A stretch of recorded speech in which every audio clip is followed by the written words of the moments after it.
Who's scruffy looking?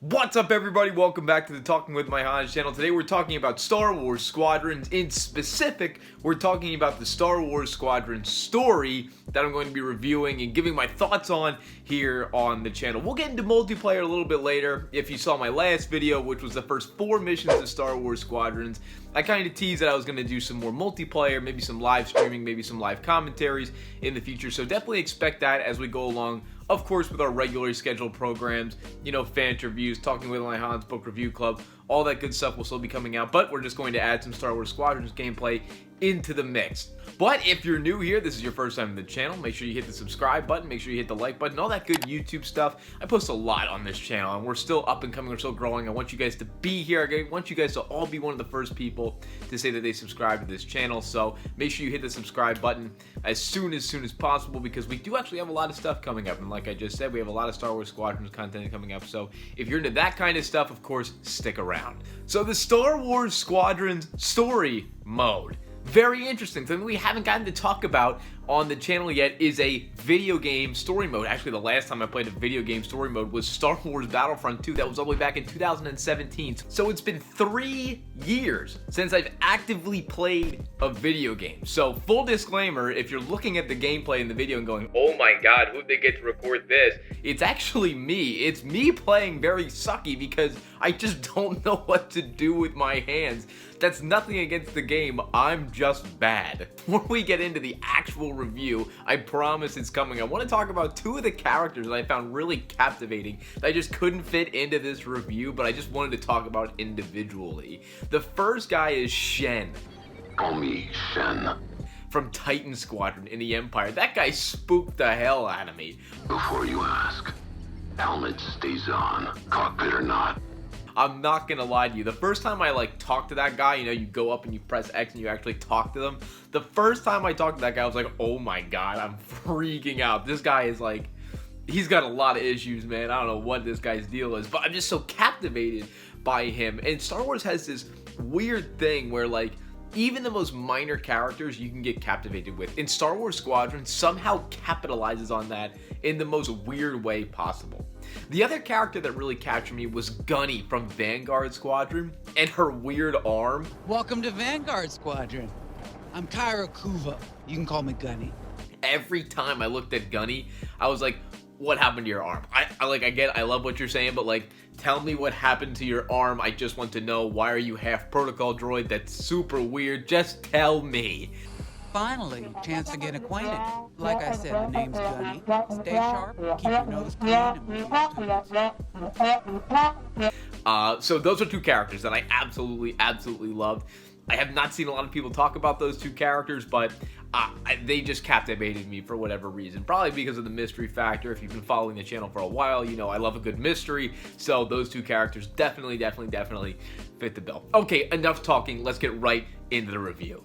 So we'll work this just like my book reviews. You can check out any of those if you'd like, but we'll start with some of the things I didn't like, and unfortunately there are a few things. The first is that a lot of the animations in the non-flying parts of the story are recycled. I know that this game in 2 or 3 years won't be remembered for its story and rather for its hectic multiplayer, but I still don't think that's an excuse for shoddy craftsmanship in its campaign.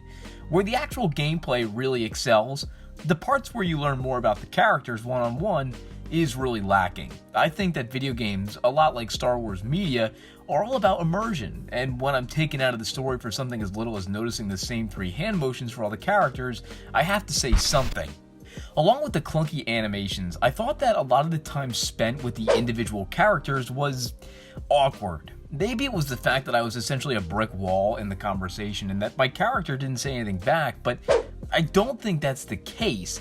I thought most of the characters were very interesting, but at the same time, most of the dialogue was sorta on the nose and didn't feel very authentic. The only reason I think I noticed this as much as I did was that the briefings felt really good. The briefings to each mission felt really intense and cinematic, but then as soon as you left the briefings, sitting through someone's life story monologue felt sorta weird.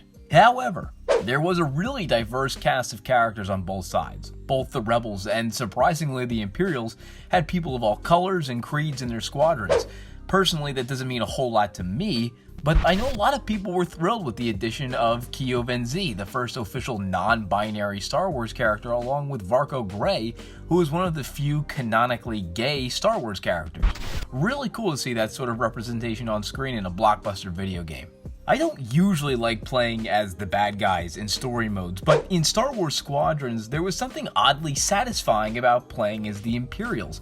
In fact, I think the Imperial side of the story is far more compelling than that of the New Republic.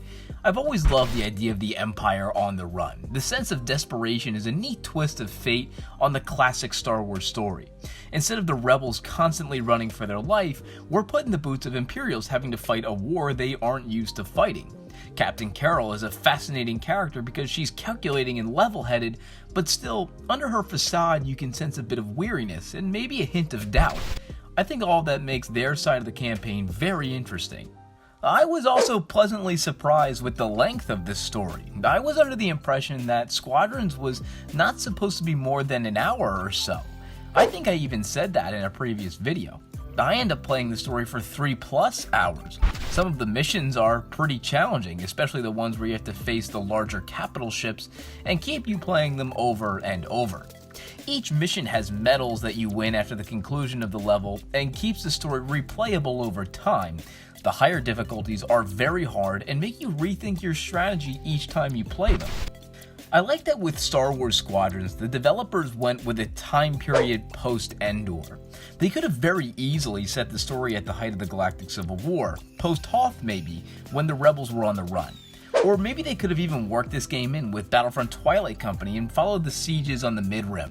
But they didn't. They decided to take the harder route and tell a story that we haven't seen yet from different perspectives. I appreciate the effort it takes to sort of flip the story over and put the New Republic on the offensive and the Empire on its heels. And with the way they ended this story, I kinda hope that we get a Squadrons 2. So, how about a video game final verdict for the Star Wars Squadrons single-player campaign? The simple answer is, it's complicated. But if you like single-player experiences and aren't that into multiplayer, this game you might want to skip. The multiplayer is obviously this game's centerpiece and is going to make this game very popular even with its short lifespan on the PS4 and Xbox One.